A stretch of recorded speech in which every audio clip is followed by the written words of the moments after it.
Waiting until you're ready guarantees that you're never going to be making that first step, or you're going to be making it way too late.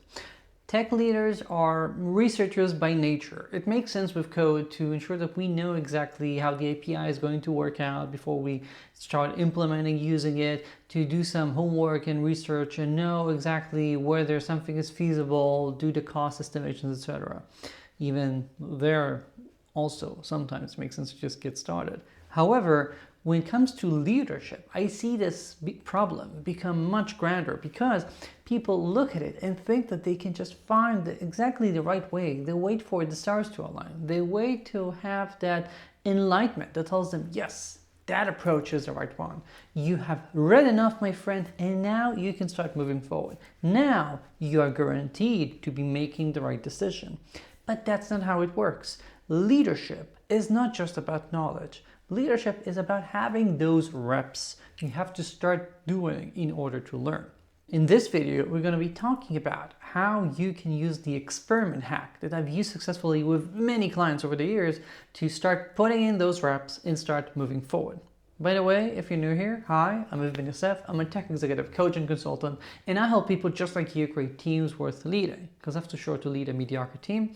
And by getting started, by moving forward, you are going to be creating a team just like that. Let's see how. The problem is this perfectionism belief that we can find ever that perfect setup before getting started, that we can come up with just the right solution and know that whatever we're doing is guaranteed to be successful. With leadership, that's never the case. And it's like learning how to ride a bike. By reading about it a bunch, you're never going to get started. You have to actually sit on it, get the motions, learn the balance before you can ever find the right approach for you. At least so I'm told. I never learned how to ride a bike, but I have taught my kids successfully. Shows you how good of a consultant I am. Now, you have to sometimes get started. Your team will do its best learning actively by doing, by trying things out. And especially with leadership, organizations, structures, feedback, there's no one right solution. There's hardly anything that you can just copy from others. We have to experiment and try things on our own in order to find out what actually works for us. And this is where the experiment hack comes into play.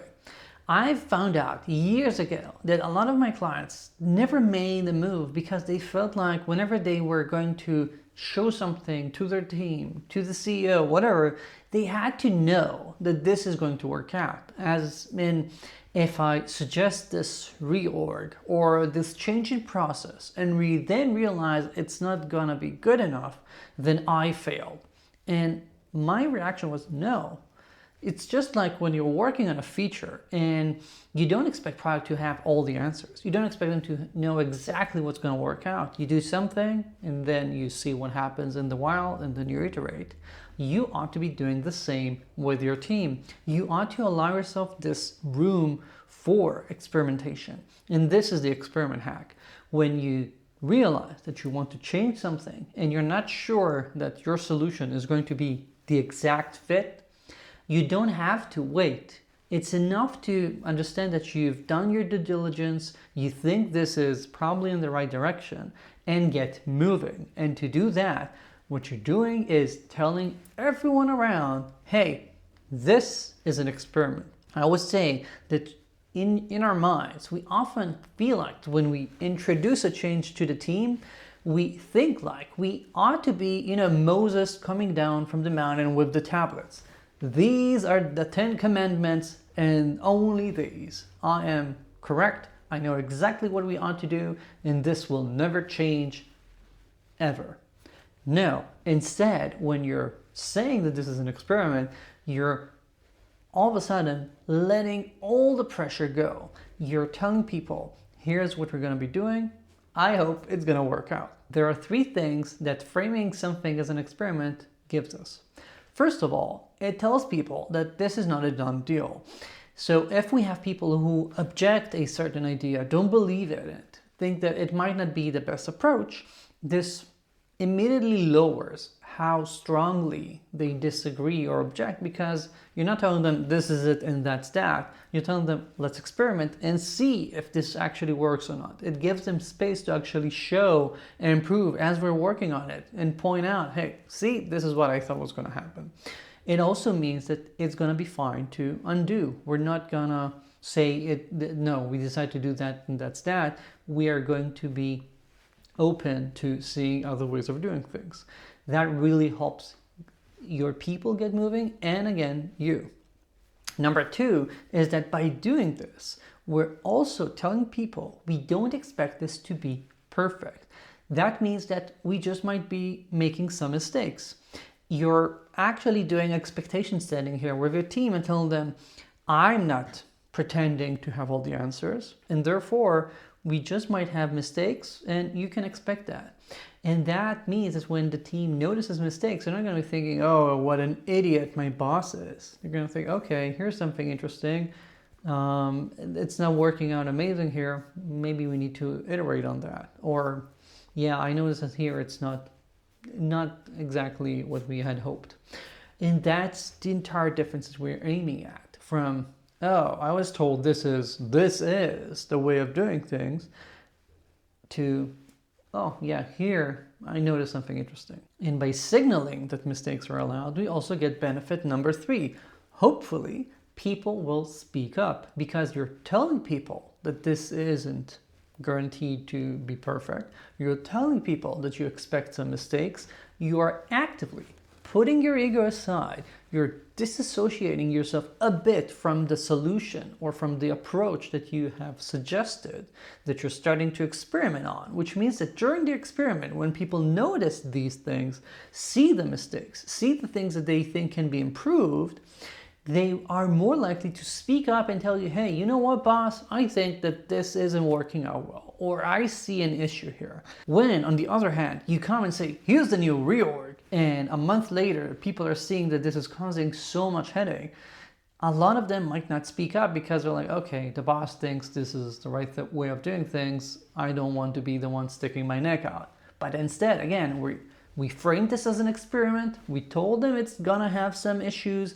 We put our ego aside. We're essentially making them realize that, okay, this is just another iteration. Just like if I'm working on a feature and I see an issue, I'm going to be talking about it to the team lead, to the product manager, etc. When we're working on our processes, when we're working on the organization, if I notice something, again, I'm going to speak up.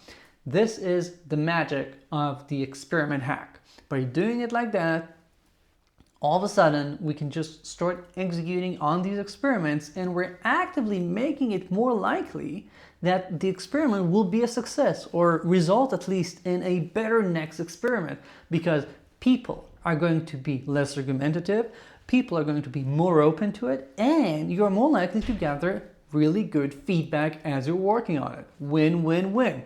And if you want to get started, here are a few things to keep in mind as you're starting to execute your first experiment. You have to ensure that you're not bullshitting anyone. Don't call it an experiment if in your mind, you know, this is what I'm going to be doing and I'm just trying to shove it down their throats without having a lot of objections. No, this is not about being dishonest. I have one of my latest podcast episodes was about dishonesty as a tech leader. No, we want to ensure that we treat this really as an experiment. That means a few things. When you introduce it to your team, you say it's an experiment, you say what your hypothesis is. So, this is what I hope to achieve. This is the improvement that we're aiming at. This is how I'm going to try to measure our progress or the result at the end of the time. Here's who is in charge of this. Like, if this is an experiment that you are running, someone else is running, so people know who to provide the feedback to, etc. Here's how long the experiment is going to take. Always box it, be it a sprint, a quarter, whatever. Have a deadline for it so people understand, again, the experiment here. Have a formal retro, have a date where people actually talk about this. You gather all the feedback that you've gotten, and then you have a formal decision about what you're going to be doing next. Is this amazing? Just leave it as is. The experiment is a success. Awesome. Was this the worst idea ever? We're going to revert. Fine, that happens. Do we want to iterate with some tweaks? Also good. But make sure that you have this closure. You have this feedback loop going on. So when you have an experiment, you always know when it ends, you have the retro, you make the decision about what happens next, and you communicate it to the outside world. So people see that you were genuine about framing this as an experiment, and you're, again, making the next experiments even more likely to be successes because people see that their feedback is regarded, that you change things up when you realize that an experiment was a mistake. And that means that, again, all the next experiments you're going to be doing are more likely to be success. Also, you don't have to have just one experiment in any point in time.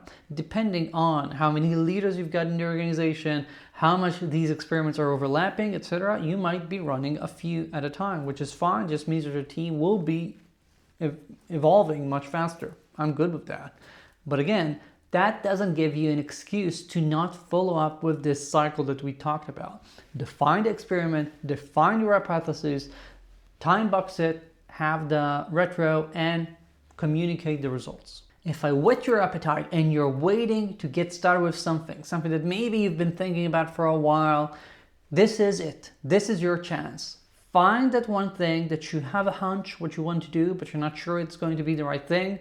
Frame it as the right experiment. Talk to your team about it, time box it, and get started. I'll be happy to hear what you did, so if you want to share with me, please let me know. My email is in the video description. And that's it for this video. Thank you for joining me. If you found this useful, please like and subscribe. It really helps. If you have any questions or comments, again, my email is in the video description. I'll be waiting to hear from you, and I'll see you here in the next video. Ciao.